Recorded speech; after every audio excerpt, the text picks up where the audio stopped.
Assalamualaikum warahmatullahi wabarakatuh. Alhamdulillah Rabbil alamin. Allahumma sholli ala Muhammad amma ba'da.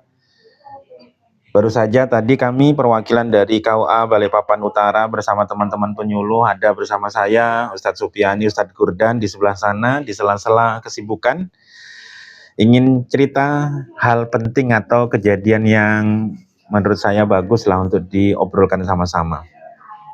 Ada tadi barusan ada pengantin ya Pak Ustadz ya? Ya. Pengantin itu sudah pernah menikah, kemudian diceraikan oleh istrinya, negara menceraikan tahun 2022 kalau tidak salah tadi.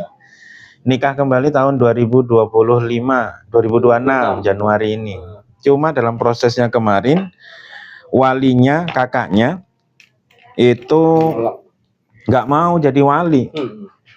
Sehingga kemarin itu kita tolak kehendak nikahnya untuk minta negara memproses kira-kira penolakannya dibenarkan atau tidak, itu lanjutannya sebenarnya. Jadi kalau ada masalah serupa, wali tidak mau jadi wali, maka prosesnya adalah bermohon kepada negara atau memanggil negara, nanti memanggil ke wali, dimintai tanggung jawabnya kenapa kok menolak. Ketika penolakannya itu benar, maka negara hakim tadi akan membenarkan. Oh, misalkan contoh yang dibenarkan syariat itu calon suami nggak mau sholat, Islam tapi nggak mau sholat, kemudian tiap hari minum minuman keras, mabuk-mabukan, maka wali berhak untuk menentang kehendaknya menikah adiknya. Tapi kalau misalkan calonnya si adiknya tadi benar, ya bagus, baik-baik saja, maka seorang wali nggak boleh sesungguhnya menghalang-halangi kehendaknya si adiknya tadi. Terlebih adiknya itu adalah janda. Janda itu berarti kan pengalamannya. Ya sudah. Ya sudah. Saya mau cerita sama Sofian. Nanti aja. Sini aja dulu. Nanti aja. Maksudnya ada ilmu. Saya tuh ilmu. Nah, apa tadi ya? Nah, itulah pentingnya wali yang harus mengerti, apalagi janda, nggih. Singkat. Sempat ketemu Ustadz dengan yang bersangkutan. Katanya alasannya itu orang tuanya yang dulu nggak mau ini. Ceritanya kayak apa? Karena sudah cerai, katanya orang tuanya sudah meninggal almarhum itu kan, nggak boleh lagi kembali karena sudah cerai, gitu kan. Nah itu katanya alasannya. Nah ini Ustadz Gurdan, ini mumpung ada fikihnya. Tapi lain paling 5 menit lah, 10 menit kali. Panjang juga kan lah ngobrol. Ini contoh cara ngerekam aja. Nanti kita loskan gitu aja.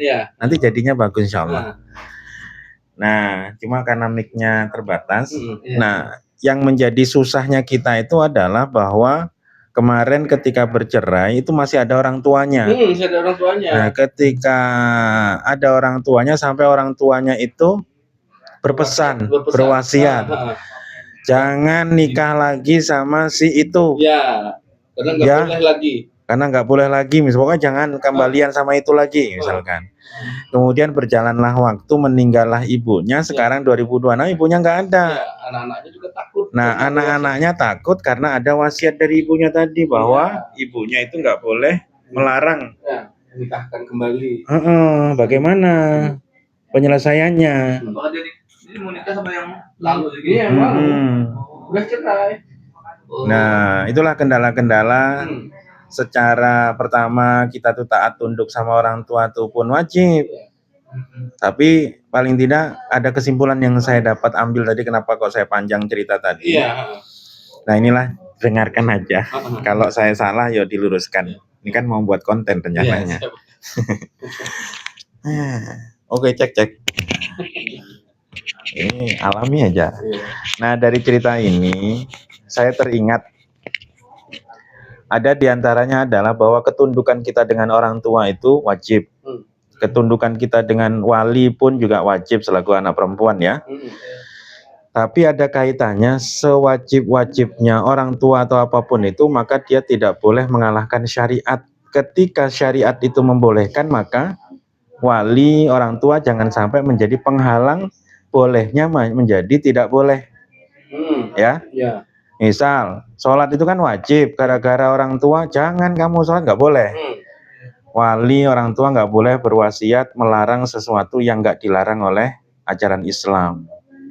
Sehingga, kasus yang demikian bagaimana? Ada ayat, entah ceritanya nanti Ustadz Godan, A'udzubillahi minasyaitonirrajim wala taj'alullaha 'urdatan liaimanikum antabarru wa tattaqu wa tuslihu bainan nas. Kurang lebih ceritanya itu, kalau tidak salah cerita tentang Abu Bakar waktu itu. Abu Bakar itu pernah bersumpah, udah kadung sumpah demi Allah nggak akan melakukan ini. Ternyata nyesal. Padahal itu adalah kebaikan-kebaikan. Muncullah ayat yang tadi jelaskan, janganlah kau jadikan Allah sebagai penghalang untuk berbuat baik kepada orang tua, berbuat baik kepada manusia-manusia yang lain. Siapa yang baru kan? Siapa? Mama. Kawin siri. Mama lagi. Ya sudah, tak nyambungkan. Nah, dari situlah tadi, maka hukumnya bagi kita selaku wali tadi, kakaknya tadi, saya kasih masukan, ketika sampean menjadi wali dari adiknya, bukan kok berdurhaka sama orang tua, tidak. Justru ketika adik kita hari ini menikah, maka amalan kita adalah amalan untuk orang tua. Andaikan kita kakak, maka kita jadi wali adalah penerus tugasnya orang tua. Berarti kita melakukan hari ini bukan melanggar, meskipun melanggar secara mata, tapi hakikatnya kita itu berbakti kepada orang tua. Karena ketika anak-anaknya itu menikah, otomatis amalan-amalan itu akan mengalir ke orang tua. Jadi itulah tadi kesimpulannya, kakaknya yang awalnya tidak mau menikahkan, akhirnya menikahkan, nggak jadi pengadilan karena mungkin sudah dijelaskan kali ya. Dari bingung-bingungnya tadi, bahwa kebingungan itu yang sekarang dicapai itu adalah, menurut saya intinya adalah bahwa ketika kita melakukan kebaikan, yang kebaikan itu pernah mungkin diwasiatkan jangan untuk dilakukan, maka tabraklah sesungguhnya. Andaikan saya sudah kadung sumpah, ada namanya kan, ada tuh kafarat sumpah. Misal gara-gara jengkel dengan saya nih, sampean berdua, gara-gara nggak dibuatin SKP misalnya, ini contoh kan, akhirnya sumpah, ini contoh kasus saja, demi Allah saya nggak akan pernah ke nginjak KUA, tiba-tiba saya pindah.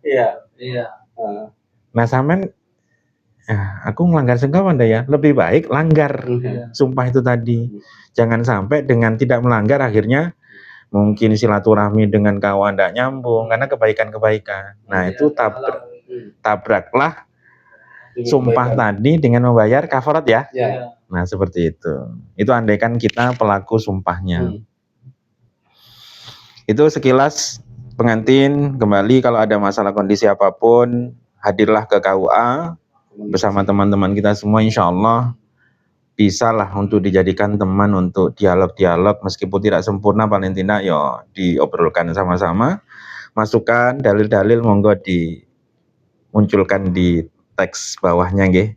Wassalamualaikum, salam dari penghulu cinta Balikpapan Utara dan teman-teman penyuluh kita semua, Ustadz Supiani, Ustadz Godan di sebelah sana. Wassalamualaikum warahmatullahi wabarakatuh. KUA-nya asik di sini, dingin, ada kopinya.